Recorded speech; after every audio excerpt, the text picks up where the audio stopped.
Hey guys, so this is the third time today I've attempted to do this video, so let's hope we get through it without the batteries on my camera dying. Today I'm going to talk to you about Joel's lung condition. Joel has or had a condition called CAM. I've had a lot of people ask me what is CAM. CAM is actually short for congenital cystic adenomatoid malformation. Bit of a mouthful when you've never heard of it before. Joel's lung condition, whatever you want to call it, that was found when I was 20 weeks pregnant. Therefore, I had to have scans every 2 weeks up until I was 37 weeks. I also had to have an MRI scan, so that Joel's consultant could actually see whereabouts on the lung the malformation was.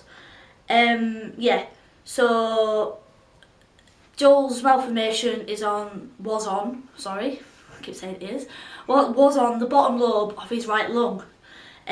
What a CAM actually is, it's basically tissue. When the lungs are developing, a part of the tissue of the lung, it doesn't develop. It's dead tissue, and that is where the cyst forms. It's basically, there's loads of different forms and types of CAM, and Joel's is type 2, borderline. It's basically a large cyst with loads of little cysts inside it. So from 20 weeks up until I was 37 weeks, I had scans every 2 weeks to keep an eye on the size of the CAM and to make sure that Joel didn't develop hydrops. Hydrops is where the internal organs fill with fluid, and if that happened, then organ failure would have followed. So luckily, Joel didn't develop hydrops, thank God. So yeah, Joel was born by caesarean section 2 days after my due date. He was on a special care ward for 6 days, as was I. We were on like a special mother and baby ward. When we came home, we saw his consultant again when Joel was 4 months old. He told us that because Joel's x-rays at birth showed that his CAM was only small, that he'd be okay to live with it. So, because there is a lot of people out there, children out there with CAM that do actually live with it. There was actually a little girl there that saw the consultant before Joel did, and she must have been this was nearly 3 years ago now, so she must have been about 6, and she looked perfectly healthy with her CAM, and she lived with her CAM. So yeah, we were told that Joel could live with his CAM, which we thought, this is great, we won't have to go through surgery and stuff like that.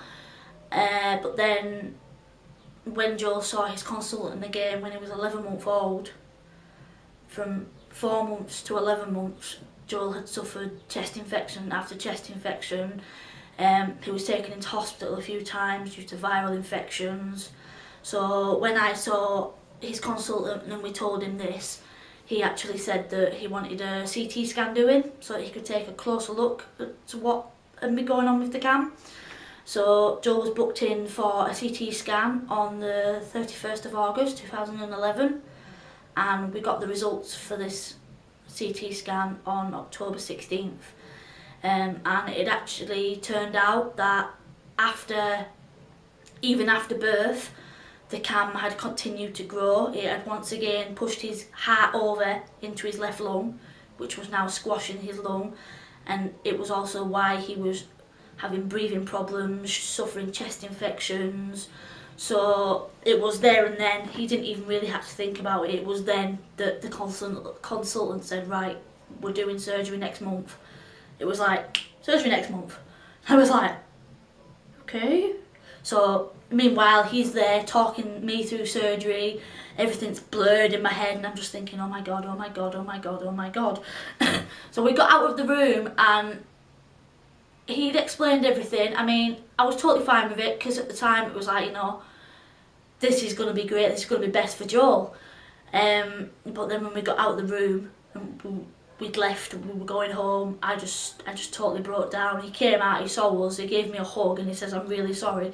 And I says, don't be sorry, this has got to be done. It's just a shock. I've only got like 4 weeks to get my head around it. So the following 4 weeks was a total blur. It was just horrible running up to it. And then the night, he had to be in the hospital the night before the surgery. So we took him in the night before. I spent 8 days in hospital with Joel. The operation was 5 hours long, worst 5 hours of my life. I remember it was about an hour and a half before, because we were told the operation would take about 4 hours. It got to 4 hours and we still hadn't heard anything, so I started to panic then. I was pacing and I was constantly asking the nurses, have you heard anything, have you heard anything? Actually, an hour and a half later, they said, right, the operation was a success, you can now go down to recovery and see your son. Well, that was it. I just stood up and I just legged it. I totally left Neil behind. Neil was just like, whatever. So I left Neil to catch up. I shot down to recovery. I walked into recovery and I got the biggest shock of my life. I mean, I expected tubes and stuff, but I didn't expect what I saw. He was covered in bandages, dressings. He had an epidural in. He had his epidural at like the top of his back, so it deadened like from his neck down to his bum. It was the worst sight I have ever seen, covered in tubes, mask, bandages. It was horrible. But yeah, all I wanted to do was pick him up and cuddle him. So once he'd finished putting his dressings on, they did hand him to me, and I sat there with him. And once he'd heard my voice, he stopped groaning and he went to sleep. And then obviously once they'd set his drip up and they'd set his chest drain, because he had a chest drain in, to help reinflate his lung. And then they took him back to the ward, and it was back at the ward that his nana saw him, and she burst into tears as well. It was a really emotional day. In fact, it was a really emotional week. It was horrible. But yeah, I'm really, really surprised even now to how fast he picked up. It was like, first couple of days, it wasn't all that good. He was being sick and he wasn't eating, he wasn't drinking, he was on fluids. He ended up with a tube up his nose because they couldn't get him to drink, so he was dehydrated. So, but then after about maybe day 4, day 5, he started to sit up, he wanted to watch TV, he wanted to play. So that was really good, and we got to go home around day 8 of being in. Because we were in like the night before his surgery, we were in Sunday to Monday. So yeah, we finally got to go home, and it was just sorry, that's Joel. It was just really crazy how as soon as we got in the house, he was up running around playing with his toys. It didn't even look like he'd just had major surgery. Even now I could swear it was as soon as he had that chest drain took out, because when he had that chest drain in, he couldn't move because it was stitched in. Whenever he moved, it pulled. So whenever he moved, he'd scream out. So when they took that chest drain out, he was just, I think he slept for about 6 hours after this, because they took the chest drain out at the lunchtime. We didn't go home till tea time, and he slept all that afternoon. By this point, they took him out of a cot and into a bed because he was a lot more comfortable in the bed. So after he'd had his chest drain out, I'd got on the bed with him, I'd cuddled up with him. And the next thing I know, this was at about 12 o'clock, next thing I know, it's 6 o'clock, and Neil's waking me up, and we're both just sparkle on this bed, because neither of us had slept for the last week. And we came home, and it was like he'd never had surgery. He picked up so quick. It was amazing. And I look back now and I think, as hellish as it was from being pregnant right up to now, if I had to do it again, I would. I'd do it in a heartbeat. Like now, me and Neil are currently trying for our second baby, and we're both scared because it can, it's rare, but it can happen again. We can have another baby with the same thing. So at the minute we're trying, but we're kind of terrified at the same time. I mean, if it happens, it happens, but we're kind of fingers crossed that it doesn't.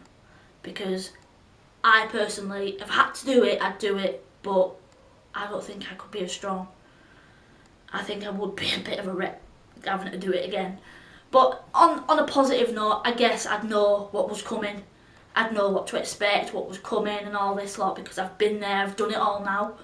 So, but yeah, if I could get away with not doing it again, I'd rather not. So yeah, that's the story of Joel's lung condition. He had his operation November, so he's now well over a year, like, past his op. And if you'd have seen him before and then you've seen him now, you look at him now and you won't think, oh my god, that kid's been through major lung surgery, major open lung surgery. He's got like a little, it looks like on the side of his chest, it looks like he's got like a little nipple.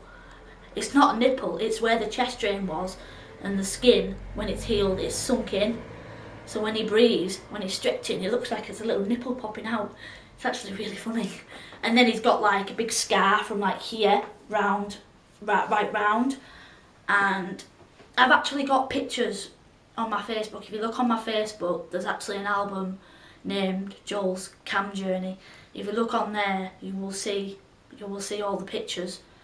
And there's also a video on YouTube that I've put up for awareness. And I also do a lot of blogging about CAM as well, because I am part of a few CAM pages on Facebook where there's loads of other parents that are going through it and being through it. So yeah, but yeah, he's a healthy little boy now, and I'm pretty grateful for it. So fingers crossed we don't have it happen again. So yeah, I will leave this video as it for now, and I will get it posted, because once again I've left Joel downstairs, and like I say, I've attempted 3 times this morning to do this video. So yeah, just give me your feedback and just let me know what you all think.